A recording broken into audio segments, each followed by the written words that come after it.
میرے عزیز، یہ جو آپ نے مثال بیان کی ہے، اس میں جو موقف غامدی صاحب کی نسبت سے بیان کیا ہے، میرے علم کے مطابق انہوں نے یہ رائے کبھی زندگی میں پیش نہیں کی کہ اسلام میں کسی اور مقصد کے تحت ایک سے زائد شادی جائز نہیں ہے، اور قرآن مجید میں جن شادیوں کی بات ہے یہ محض اس دور کے ساتھ خاص ہے۔ ایسی بات قطعاً کہیں پر بھی انہوں نے نہ کہی۔ شاید یہ ان کی یا ہم لوگوں کی کمی ہے کہ ہم اپنی بات پہنچا نہیں سکے اب تک۔ آپ اگر غامدی صاحب کی تفسیر میں صرف اسی آیت کو کھول کے دیکھ لیں تو وہاں پر جو بات انہوں نے لکھی ہے وہ تو اس سے بالکل مختلف ہے جو بات آپ نے ان کی نسبت سے بیان کی ہے۔ جو موقف میں ان کا سمجھا ہوں میں بیان کر دیتا ہوں،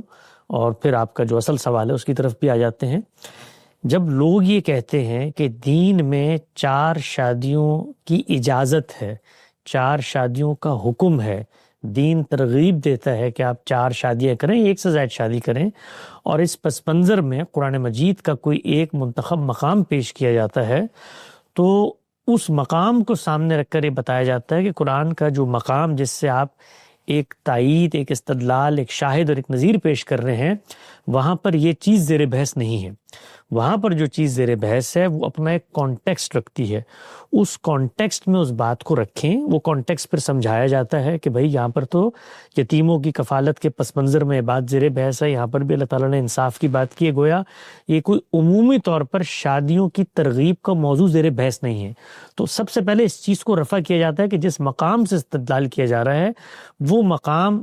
نہ 4 شادیوں کی ترغیب کا مقام ہے، وہ مقام نہ 4 شادیوں کی اباحت کا مقام ہے، وہ مقام نہ مسلمانوں کو یہ بتانے کا ہے کہ شادیاں کتنی ہونی چاہیے کتنی نہیں ہونی چاہیے۔ اس مقام کو جب وہاں کھول کر پڑھا جاتا ہے تو وہاں پر ایک دوسری بات زیر بحث، وہاں پر تو خدا تعالیٰ ایک اپیل کر رہے ہیں، اور وہ اپیل ہے کہ بھائی اس موقع پر ان کی کفالت کرو۔ یعنی یہ کوئی آسان کام نہیں ہوتا کہ آپ کسی شخص کو شادی کر کے گھر پہ لے آئیں، اس کی کفالت، اس کی ذمہ داری، وہاں پر محض آپ کا انتخاب نہیں ہوتا کہ آپ گئے رشتے ڈھونڈ رہے ہیں، یتامہ ہیں، ان میں چند لوگ ہیں جن کے اندر وہی متعین خواتین ہیں جن کے ساتھ ہی سب کچھ معاملات کرنے ہیں۔ تو قرآن کی بات تو اس پس منظر میں ہے۔ تو جب یہ بات سمجھا دی جاتی ہے، اس کے بعد آیا جاتا ہے اس بات پر کہ کیا ایک سے زیادہ شادی دین اسلام میں ممنوع ہے؟ تو اس کا 2 ٹوک جواب یہ ہے کہ اسلام نے نہ ایسی کوئی پابندی عائد کی ہے کہ آپ ایک سے زیادہ شادی نہیں کر سکتے، نہ اسلام نے اس کی ترغیب دی ہے نہ اس کی تردید کی ہے۔ یہ اصولی جواب ہے۔ اب اس کے بعد آپ یہ کہیں کہ نہیں، آپ اس آیت کے اندر سے یہ چیز برآمد کر کے بتائیں کہ نہیں اسلام نے ترغیب دی ہے، تو یہ تو کسی صاحب علم کے لیے ممکن نہیں ہوگا نا، جو قرآن مجید کو مجرد اقوال زری کا مجموعہ نہیں سمجھتا، وہ اس کو ایک مربوط کلام سمجھتا ہے، اس آیت کو سمجھنے کے لیے اس کو سیاق سباق میں دیکھتا ہے، تو وہ تو یہ خواہش پوری نہیں کر سکتا کہ جس آیت سے آپ کو 4 کی تائید چاہیے وہ اپنی جانب سے آپ کی خواہش کی ہے، کسی شخصی خواہش کے پیش نظر اللہ کی کتاب، اللہ کی نسبت سے وہ بات بیان کر دے جو بات کسی نے نہیں کہی۔ اس کے بعد اگلی بات یہ ہے کہ کیا صرف 4 شادیاں کی جا سکتی ہیں، 4 سے زائد کی اجازت نہیں ہے؟ تو رسالت مآب صلی اللہ علیہ وسلم نے جس وقت اللہ تعالیٰ نے ان کو اجازت دی ہے تو وہاں پر یہ بتایا ہے کہ یہ مومنین کے علاوہ میں آپ کو اجازت دے رہا ہوں، تو وہاں پر ایک اشارہ نکلتا تھا، وہاں پر بھی اصلاً یہ زیر بحث نہیں تھا۔ تو اس اشارے کو، اس عقلی مضمر کو انہوں نے وہاں کھولا، اور اللہ کے پیغمبر نے یہ بتا دیا کہ مسلمانوں کے لیے اگر کرنی بھی ہو تو 4 سے آگے نہ جانا۔ تو یہ پورا موقف ہے۔ اس میں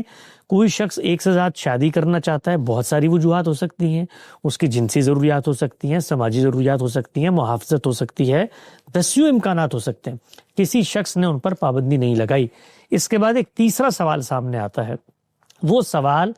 خالصتاً قانون کے پس منظر میں ہے۔ کسی ریاست کے اندر قانون سازی کی بنیاد کیا ہے؟ ہم یہ کہتے ہیں کہ 2 ہی چیزیں ہو سکتی ہیں، دین بھی اس کی تائید کرتا ہے، انسانی عقل بھی یہی کہتی ہے کہ قانون وہاں بننا چاہیے جہاں جان مال آبرو کے خلاف زیادتی ہو رہی ہو یا کسی کی اختلفی ہو رہی ہو۔ اب سوال یہ پیدا ہوا کہ کیا دوسری شادی کرنے سے پہلی خاتون جو موجود ہے اس کی اختلفی ہوتی ہے؟ یہ وہ سوال ہے جو ریاست کی جانب سے دیکھا جا رہا ہے کہ ہماری ریاست کے اندر لوگ نکاح کر رہے ہیں لیکن لوگوں کے حقوق ادا نہیں کر رہے، تو اس میں ریاست کی انوالومنٹ ہونی چاہیے کہ ہم اس کا تحفظ کر سکیں۔ اس پس منظر میں اگر قانون سازی کی جاتی ہے تو اس پر ہم یہ کہتے ہیں کہ قانون کو بھی اندھا بہرا نہیں ہونا چاہیے کہ الٹپ آپ پابندی لگا دیں کہ دوسری شادی ہو ہی نہیں سکتی، یا الٹپ آپ عبادت کر دیں ہر آدمی اٹھے اور دن میں 3 4 شادیاں کرے۔ کوئی ترتیب، کوئی توازن ہونا چاہیے۔ اس توازن میں اگر کوئی شخص دوسری شادی کر رہا ہے تو اس میں پہلی بیوی کی اجازت ہونی چاہیے ہے،